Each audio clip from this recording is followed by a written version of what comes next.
નમસ્કાર દર્શક મિત્રો, બ્રેકિંગ ન્યૂઝમાં આપનું હાર્દિક સ્વાગત છે. આપ જોઈ રહ્યા છો ગુજરાત ન્યૂઝ 24. સમાચાર આવી રહ્યા છે પાટણથી. પાટણ શહેરના નગરજનો લાંબા સમયથી જેની ઝંખના કરી રહ્યા હતા તેનું આજે નાયબ મુખ્યમંત્રી શ્રી હર્ષ સંઘવીના વરદ હસ્તે પાટણમાં આધુનિક બસ સ્પોટનું લોકાર્પણ થયું. નાયબ મુખ્યમંત્રી હર્ષ સંઘવી બોલ્યા કે પાટણનો આ નવો બસ સ્પોટ પ્રધાનમંત્રીના સર્વાંગી વિકાસના સંકલ્પનું જીવંત ઉદાહરણ છે. 31મી માર્ચે વડાપ્રધાન નરેન્દ્રભાઈ મોદી દ્વારા રાણીની વાવ ખાતે 3D મેપિંગ શોનું ઓનલાઈન લોકાર્પણ. પ્રભારી મંત્રી શ્રી સ્વરૂપજી ઠાકોરે જણાવ્યું કે નવું બસ સ્પોટ એ માત્ર ઇમારત નથી પણ પાટણના વિકાસના નવા અધ્યાયની શરૂઆત છે. નાયબ મુખ્યમંત્રી શ્રી હર્ષ સંઘવીના વરદ હસ્તે ગુજરાત રાજ્ય માર્ગ વાહન વ્યવહાર નિગમ અને Messrs Katira construction Patan private limited દ્વારા પબ્લિક પ્રાઇવેટ પાર્ટનરશિપ મોડેલ હેઠળ પાટણ ખાતે નિર્મિત આધુનિક બસ સ્પોટનું આજે લોકાર્પણ કરવામાં આવ્યું. નાયબ મુખ્યમંત્રી શ્રી હર્ષ સંઘવીએ રિબિન કાપી પાટણના આઇકોનિક બસ સ્પોટની તકતીનું અનાવરણ કર્યું હતું. આ અવસરે નાયબ મુખ્યમંત્રી શ્રી હર્ષ સંઘવીએ પાટણ જિલ્લાને 3 નવીન એસી બસો આપવાની પણ જાહેરાત કરી હતી. બસ સ્પોટના લોકાર્પણ બાદ નાયબ મુખ્યમંત્રી શ્રી હર્ષ સંઘવી નગરદેવી કાલિકા માતાજીના મંદિરે પહોંચ્યા હતા, જ્યાં તેમણે માતાજીની પૂજા અર્ચના કરી આશીર્વાદ મેળવ્યા હતા. નાયબ મુખ્યમંત્રી શ્રી હર્ષ સંઘવીએ જણાવ્યું હતું કે આદરણીય પ્રધાનમંત્રી શ્રી નરેન્દ્રભાઈ મોદીએ ગુજરાતના સર્વાંગી વિકાસનો સંકલ્પ લીધો હતો અને રાજ્યના દરેક ખૂણે સુવિધાઓ પહોંચે તે દિશામાં સતત કાર્ય થઈ રહ્યું છે. પાટણનો આ નવીન બસ સ્પોટ એ જ સંકલ્પનું જીવંત ઉદાહરણ છે. કાલથી અહીંથી દરરોજ કુલ 850 અરાઇવલ અને ડિપાર્ચર સાથે બસોની અવરજવર શરૂ થશે, જેના દ્વારા 20,000થી પણ વધુ મુસાફરોને સીધો લાભ મળશે. રાજ્ય સરકાર 2027 સુધી રોજના 30 લાખ મુસાફરોને એસટીની સુવિધા પાડવાનો મક્કમ નિર્ધાર લઈને આગળ વધી રહી છે. આ બસ સ્પોટ માત્ર સુવિધા નહીં પરંતુ પાટણની નવીન ઓળખાણ અને ગૌરવનું પ્રતીક છે. આ આધુનિક વ્યવસ્થાને જાળવી રાખવા માટે દરેક નાગરિકનો સહયોગ અનિવાર્ય છે. ખાસ કરીને સ્વચ્છતા જાળવવી તે આપણી સૌની જવાબદારી છે. કચરો કચરાપેટીમાં જ નાખીએ અને આપણે આ સુવિધાને વધુ સુંદર અને વ્યવસ્થિત બનાવી શકીએ. આગામી 31મી તારીખે દેશના લોકપ્રિય વડાપ્રધાન શ્રી નરેન્દ્રભાઈ મોદી ઉત્તર ગુજરાતના પ્રવાસે આવી રહ્યા છે, જ્યાં વિશ્વવિખ્યાત રાણીની વાવ ખાતે 3D મેપિંગ શોનું લોકાર્પણ થશે. આ ઉમેરો પાટણની વૈશ્વિક ઓળખને વધુ મજબૂત બનાવશે. ચાલો આપણે સૌ મળીને પાટણના વિકાસ અને ગૌરવની નવી ઊંચાઈએ પહોંચાડવાનો સંકલ્પ કરીએ. મંત્રી શ્રી સ્વરૂપજી ઠાકોરે જણાવ્યું હતું કે આજે પાટણ માટે ગૌરવ અને આનંદનો ઐતિહાસિક દિવસ છે. નવા બસ સ્પોટનું લોકાર્પણ માત્ર ઇમારતનું ઉદ્ઘાટન નહીં પરંતુ લોકોની સુખાકારી અને વિકાસના નવીન અધ્યાયની શરૂઆત છે. આ આધુનિક સુવિધા લાખો મુસાફરોને આરામદાયક, સુરક્ષિત અને સુવિધા સફર પ્રવાસનો વિશ્વાસ આપશે અને પાટણને નવી ઓળખ આપશે.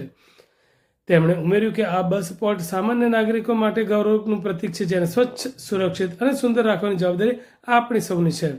નવીન બસ સ્પોટ અંદાજે 15,974 ચોરસ મીટરમાં ફેલાયેલું છે અને આશરે ₹17 કરોડના ખર્ચે નિર્માણ પામ્યું છે. આધુનિક સુવિધાથી સજ્જ આ બસ સ્પોટમાં મુસાફરોને આરામદાયક અને સુરક્ષિત મુસાફરીનો અનુભવ મળશે. આ પ્રસંગે ધારાસભ્ય Shri Lavingji Thakor, Shri Alpesh Thakor, Shri Kiritbhai Patel, Balwantsinhji Rajput, Banaskantha range IG Shri Parikshita Rathod, collector Shri Tushar Bhatt, જિલ્લા વિકાસ અધિકારી શ્રી CL પટેલ સહિત અધિકારીઓ અને પદાધિકારીઓ મોટી સંખ્યામાં લોકો પણ ઉપસ્થિત રહ્યા હતા. આ બસ ટર્મિનલ માત્ર કોન્ક્રીટ અને સિમેન્ટથી બનેલું બાંધકામ નથી, પરંતુ લાખો મુસાફરોની સુખાકારી, સુરક્ષા અને સુવિધાનો જીવંત સંકલ્પ છે. આ આધુનિક બસ ટર્મિનલ આજે પાટણના વિકાસની નવી ઓળખ બની રહ્યું છે. આશરે 17 કરોડના ખર્ચે બને આ ટર્મિનલ હવે દરેક સામાન્ય નાગરિક માટે ગૌરવનું પ્રતીક બનશે. ગુજરાતના કુલ ગામડાઓ પૈકી 99%થી વધુ ગામડાઓને એસટી નિગમની સેવાઓથી સાંકળી લેવામાં આવેલ છે. નિગમ મુસાફરોને સમયસર અને આરામદાયક સલામત મુસાફરી પૂરી પાડવાના ધ્યેય સાથે કામ કરે છે. વિવિધ યોજનાઓ થકી ગુજરાતના છેવાડાના માનવીને પોતાની સેવા આપી એસટી નિગમ દ્વારા લોકો પ્રત્યે સામાજિક જવાબદારી અદા કરવામાં આવે છે. આદરણીય પ્રધાનમંત્રી શ્રી નરેન્દ્રભાઈ મોદીએ ગુજરાતના સૌ નાગરિકો માટે વધુમાં વધુ સુવિધાઓ મળે તે માટે એક સંકલ્પ લીધો હતો એ સંકલ્પ હતો રાજ્યના ખૂણે ખૂણે વિકાસનો. આ બસપોર્ટ કાલથી ટોટલ 850 ટ્રીપ, એટલે કે 850 ટ્રીપ અરાઇવલ અને ડિપાર્ચર કાલના દિવસથી પાટણના નાગરિકો માટે